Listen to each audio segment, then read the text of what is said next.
Hi, Layne. Hi, Dana. I'm absolutely thrilled to be here in your home studio with you I love having a home studio. to record our first podcast ever. Yes. Soul Sister Conversations. That sounds good. It does sound good. Yeah. It's been, from the time you mentioned it, it's been at the back of my mind. You mean from the first time I nagged you? I wouldn't call it nagging, Dana. I would call it like request? gentle nudging of the soul. True. So, why don't you tell me a little bit about yourself first? Because I think for anybody anybody locally maybe listening to us might know who we are, a little bit about us.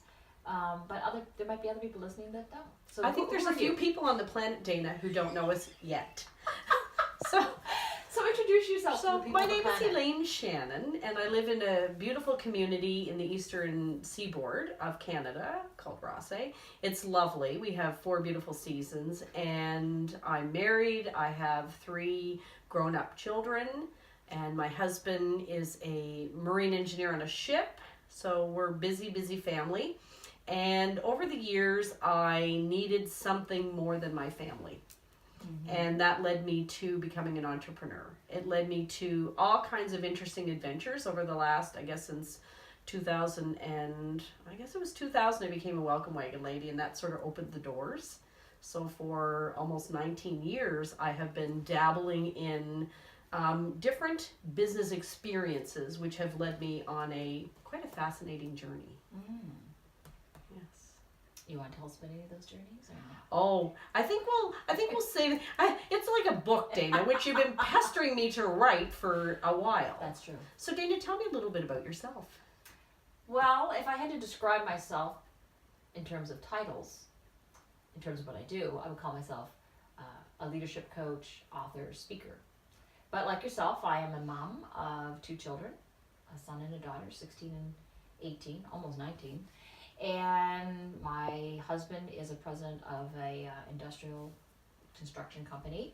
And so we also have busy lives as we try to manage and navigate through all these dreams and things that we have for ourselves and things that we're trying to make happen for our family. And for me, I got into coaching probably, I guess it's 10 years ago now, a little bit more than that. And really, once I got introduced to coaching, that was really a game changer for me. That made me do a deep dive on myself. And I realized, okay, maybe I want to be one of these people. And so it led me down that path. And it's continued to evolve ever since. You know, I did coaching, and then you would do some speaking and then some workshopping. And now the type of coaching or training that I tend to do tends to be within organizations, talking about leadership development.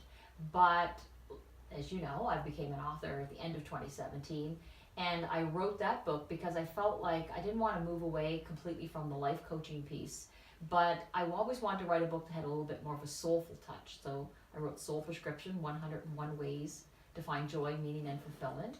And my life has continued to evolve, and I'm open to new things and new opportunities. I do more speaking, and I'm writing another book, and my life just continues to evolve. So, and hence, we are here doing the podcast. My husband bought this podcast mic for me 2 years ago because I asked for one, and I think that's indicative of how long it takes me to do something. Well, I'm glad that you finally got there, Dana. And I'm glad you joined me. And so I had to ask myself when I thought about doing a podcast many times on my own. But every time I thought about doing it on my own, there wasn't a fun factor that came up. And I know we'll probably be talking about this at some point because you and I talk about this a lot, and it's values. So one of my values is fun and comedy. And so you and I always have a great time together, and it's great to bounce ideas off and have conversation with you. You and I know we have this little woo-woo connection, hence Soul Sister. And yes, Dana and I have many instances where I will call Dana, she'll call me, we'll text each other, and I'll say, been thinking about you, or Dana will say the same, and it's just this weird, and I have goosebumps just saying it right now. Yeah. We were totally on each other's radar in that moment. Yes, yeah. And we'll probably do a podcast on that, because I think that's such an interesting aspect. But Stay tuned. Stay tuned for that one. as we figure this out. Yes. So now that people know a little bit about us, let's get to, why did we start this podcast other than me gently nudging you to do this? Why? Yeah. Well, so why do you think we're doing this podcast? Well, we had a conversation, and I said to you, I miss Oprah. I miss her presence in my life. That was the breakfast that we went to a breakfast before Christmas. Yes. And we just kind of looked at each other and you're like, I miss Oprah, because you were cleaning out I was cleaning out some paperwork, and I found back in the day, in Oprah's when she very first started her magazine, she had these beautiful, hard, like cardboard inserts in her magazines that you could pull out. I remember and those. they had wonderful questions that you could ponder. Questions. They were fabulous coaching questions. And I found them. And so, as I was cleaning out the papers, my daughter was sitting there, and I'm like, Jillian, would you like to have these? Because here's this thing where you're decluttering. It's like, I can't get rid of them, so I'm going to give them to somebody else. And Jillian's like, I don't want those, Mom. You need to have them. And I thought, you're right. They are still valid and important in my life. So I put them in my bedroom, on my nightstand. So I do kind of look at the questions, and it's something to ponder before I go to bed. Right. So we miss Oprah. And I know for me, this word soul keeps popping up. Soul prescription, it's in the title. And Title of your book? The title of my book. And even when I kept throwing things out to you, Layne, we could be called soul sisters, because I kind of feel that with you, and just joking. But this word keeps coming up for me, and it's really that the expansion of who we are, and I'm hoping that we get to talk about, joy and meaning and fulfillment and passion and some of the other hard stuff too. Yeah. I think that's the other side of it, Dana. There's that contrast, right? Contrast and clarity is that through the hard stuff and the struggles, that's where, right, we're going to find joy and inspiration. Yeah, and absolutely. And why I wrote my book, why I'm interested in doing the podcast is because I see people struggling.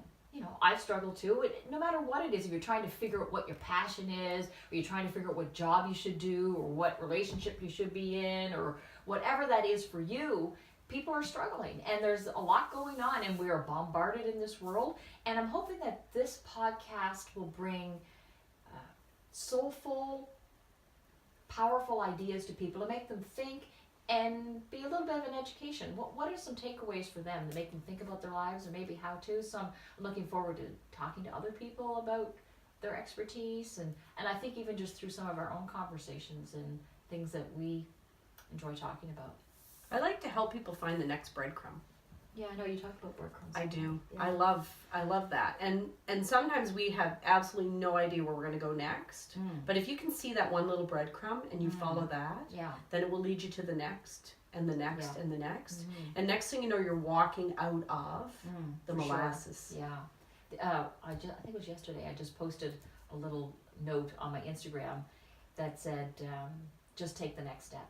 Yeah. Because we think that a famous Martin Luther King quote that said, you don't need to see the entire staircase to take the first step. And I think that staircase or stair step is just like that breadcrumb. It's like, that's all I can see, then take that. The rest of the path will be revealed to you.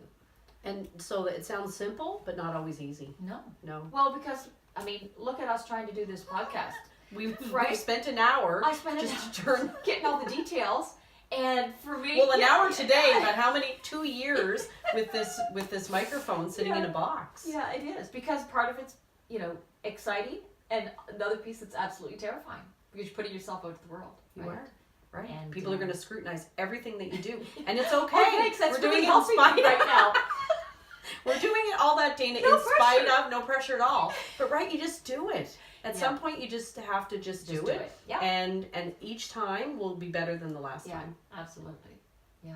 So do we want to tell everybody how we met? Because I've lived in this community of Rosse for over about 17 years, a little over 17 years. So I'm not connected in the community like you are. You were born... Well, I was born in St. John, but I've lived out here in Rosse for 21 years. St. John, yeah. So I was born in Toronto, raised in Miramichi, went to school in Brighton, and I finally landed here 17 years ago. And I met you once I got into being a business owner and doing coaching, I started showing up in networking groups, and I would see Layne Shannon, and you were this bubbly, sparkly, buzzing around the rooms, and I knew who you were, and I thought, oh, she's a girl to know. I think she's good. And so I think my first recollection, I'm not sure what your first recollection is, but is probably meeting you at one of our networking meetings that we used to meet regularly. Yes. That's probably my initial Was that the time where I shoved the camera in your face and asked you to No. tell me what your resolutions were for the new year? Was that it, or your word No, for the year? that was one of the networking groups, but that wasn't the first one. Sorry, first snort. I think it was at one of the churches that we had the networking group in, and I think you were just around the table, and I remember, ooh, a professional organizer, that's what you did. And I think, ooh, that's really good. And then one of my incarnations. One of your incarnations, yeah. Well, we all have beginnings. Yes. Well, organizing is my language. Yes, yeah. And so then our relationship really didn't deepen. No. Until we had, but interestingly enough, I know you're laughing because we know where we're going with this, and it's not funny, but it is how it's our not funny, relationship- but it is.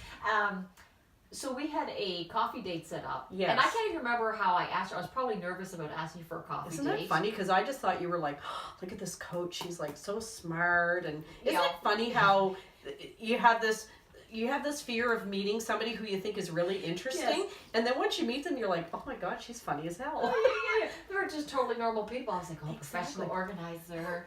And so I remember, I think it was about 10 o'clock at our local coffee shop. Yes. And the coffee shop's not far from my house, so I didn't have to leave, half hour in advance. It was like 10 minutes. And I left, and I pulled out of my neighborhood, and I began driving past a mutual friend's house that we had met through networking, and we were all, we call ourselves friends, but we didn't know each other super, super well. No.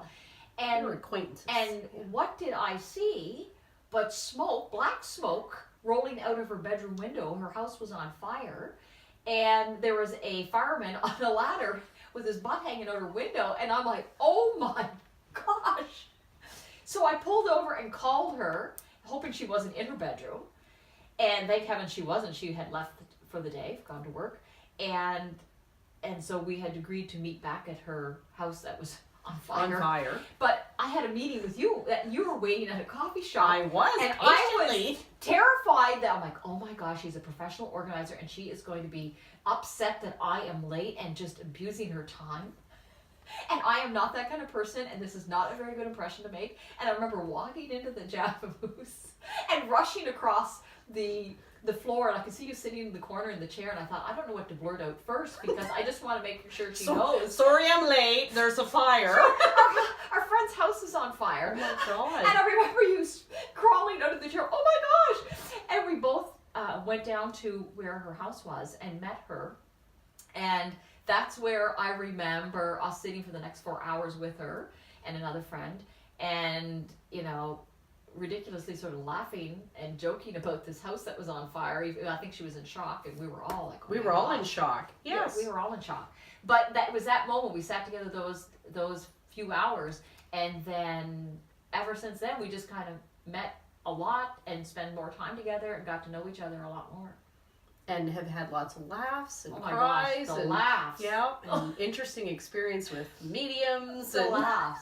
And to think about what we talk about, what we think about the other person, we kind of put them up on a pedestal and go, oh my gosh, she's so important, I can't believe this. And you had an appointment that, and I just have to cancel an appointment. And we're like, oh, it's very, very important. Elaine is like, wow. She's like canceling one of her I'm like, appointments wow, for us. She has a lot of appointments, and look, we're taking up her time. And you say what the appointment was that you were reaching. Do you want me to say that out loud? Okay, we were heading to Cuba, and I had a tanning appointment, which is so bad.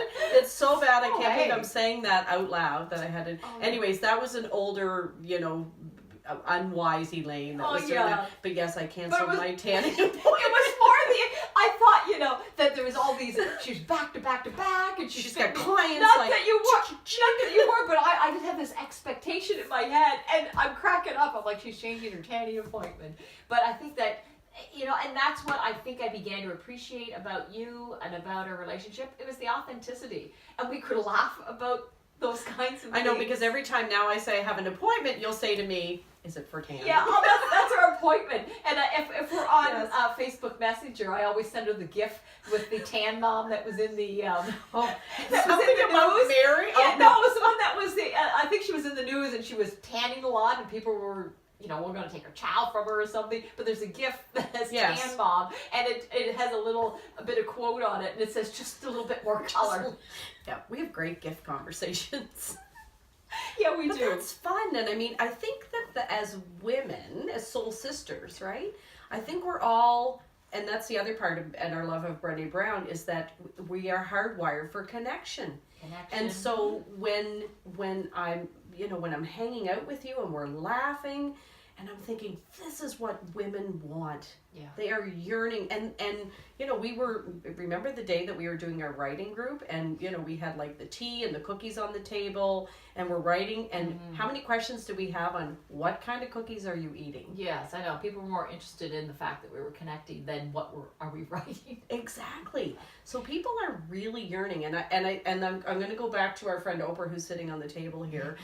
We'll share some pictures on social media about this. But really, Oprah, it was all about connection, right? She was connecting us to information, education, things that as people we might have never heard of in our lifetime.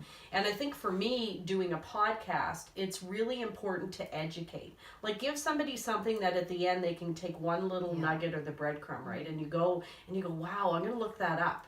Like that, or even a word. I love like new words. So anything like that, it's important that, and time is important, because that's one of the things that, that I'm really invested in, is teaching people how to reclaim time, is that I want people listening to this podcast to go, yeah, that was a valuable use of my time. Not only did I learn something, but I kind of laughed a little bit, and it made me think I'm going to reach out to my girlfriends more. Yeah.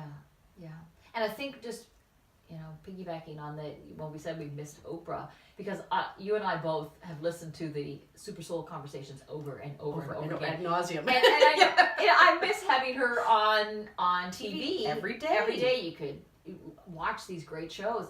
And I think that's how we describe what was the podcast. What is the feel of the podcast? We want to have that soulful feel, because those are the things that Oprah talks about on her show, and we can't get enough of it. So when she has new ones, I'm tuned in, and then I re-listen to the old ones. I'm like, please pump out more content. Right.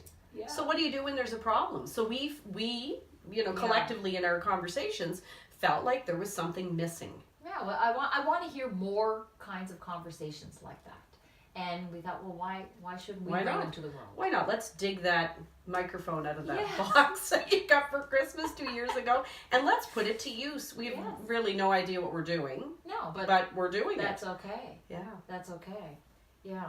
So, I guess so as you say that, I think about, what does the podcast mean to you? Because I thought a little bit about that, like. Well, it's interesting, and when you asked me that question, I was sort of in my mind preparing for this. I had a TV show that ran for 4 years, and I loved it. I loved interviewing people. I loved bringing information and inspiration and education to the viewers. And that show ended in 2016. So for 2 years, there's been really a gaping hole. And I kind of went inward a little bit and did some reflection on what needs to happen next. But it wasn't until I spoke at a chamber event just before Christmas. And I was sitting there, waiting to speak, and I had I think 5 minutes to tell a story. And when I was telling the story, I have no idea what I was going to say. I just got up to the microphone and I went, okay, Elaine, tell your story. And in 5 minutes, I was like, I realized that I absolutely missed that engagement, that type of engagement, like speaking, sharing wisdom, being in front of people. And that's not for everybody. Most people, public speaking is terrifying. For me, it isn't terrifying. For me, it is, I've been given a gift. And so I have this gift of being able to speak and speak eloquently, tell stories. I love telling stories. And that part of me for 2 years was kind of shut down. And so speaking at that chamber event really opened me back up to, here's something that's missing in your life, Elaine. And then when you came to me and said, let's do this, I went, you know what? I love, there's those breadcrumbs. All of those things happened in a divine journey, a divine, like, you know, here's one breadcrumb and then the next, for me to remember. Right. To really remember. And I have the goosebumps all over me right now as I'm saying all It's this. like the life not happens to you, it happens for you. You got it. Right? So you had this opportunity to take on this speaking gig, and that's what it does. It opens up something inside of us and makes us think about, what do I want to do next? And at the same time, I'm going, Layne, I want to do a podcast. And it's right. And so Dana, the timing was absolutely perfect. And I'm glad you were ready. I'm glad you were ready to be out there more. I mean, you know, we're both, you know, relatively extroverted people. And yeah. So what brought you to this podcast? Right. Well, you know, obviously the stuff that we've already talked about, putting that soulful energy out to the world. But I know what it probably means to me. I was thinking about this before you came here, and I've jotted down some ideas because I forget them quickly now, it seems. But I thought for me, podcasting, this idea of taking this on, was an exercise in letting go. Because, like I said, I thought about doing it myself, and that would be my control freak nature. I can control everything about it, and I don't have to check in with anybody about anything. And so for me, it's about trust and collaboration and partnership, and helping me with that. I don't have to control every detail, and it helps me ease up. I don't have to carry such a big burden. And yeah, I think it's just a reflection on my values. Like I said, it was, I have to do things that's fun. There has to be an element there when I take on things. If this is not something I'm going to enjoy, I'm not going to do it. And I thought if I do it in partnership with someone like yourself, that we could go further together, and that we can have a lot of fun doing it. I mean, who knows where it goes? This could be six podcasts, or it could be 136. I have no idea. But it's also just a process. Let's see where it goes and how it develops, right? So it was what we were just talking about, that you don't have to see the whole staircase in order to take the first step. You know, what's the next breadcrumb? This is the one that's before us. We're getting this one under our belt, and who knows where the next breadcrumb will come from? What will be the next idea? So, yeah. I love that. I love that the whole together, doing this together. And so over the last, I think, month, how many pieces of information have you sent me that were about doing things together? You've sent me pictures, you've sent me things that you've seen out, like, just together. Like it was just every sign. Yeah, sometimes it's just signs when you're kind of asking the universe, what is it that I should be doing next? And I'm sure we'll be talking about this too, that how I've become more open to the universe. And I think at one of the chamber meeting you were talking about, one of the ladies talked about, be open to the universe. And I thought, that's so interesting. This person's very successful. And I think so it's this whole idea of letting go, and that ties in with being open. Because I can be wound tighter than a 13-hour clock if I want to be. You know, and it is a process of letting go. And even this, not going back and editing what we've said, like just going with it, because that's who we are, and that's just what came up and wanted to be birthed right now. So, and I have to trust that, and trust that we're doing a good job, and we're just being ourselves. We're being ourselves. Wow. This is amazing, Dana. This is amazing, and I think we got our first podcast. I think we're there. Well, I think we're there, and I found this awesome quote. I often share. I often do if I do workshops or I open, and I thought maybe we would close with it. And it's from Marianne Williamson, and I think it speaks to a lot of women. I think it speaks to anybody, and it says, "Our deepest fear is not that we are inadequate. Our deepest fear is that we are powerful beyond measure. It is our light, not our darkness, that most frightens us. We ask ourselves, who am I to be brilliant, gorgeous, talented, and fabulous? Actually, who are we not to be? You are a child of God, and your playing small does not serve the world. There is nothing enlightened about shrinking so that other people won't feel insecure around you. You were born to manifest the glory that is within us, and as we let our light shine, we unconsciously give other people permission to do the same. As we are liberated from our own fear, our presence automatically liberates others." And I'm hoping that this podcast is in the process of helping liberate other people, that they can live a more fuller expression of their lives. Until next time, Layne. Dana, thank you. FYI, I'm crying right Yes, now because I am Layne's so crying. full. I am so full. So Soul full. full. Mm. Awesome. Awesome. Thank you.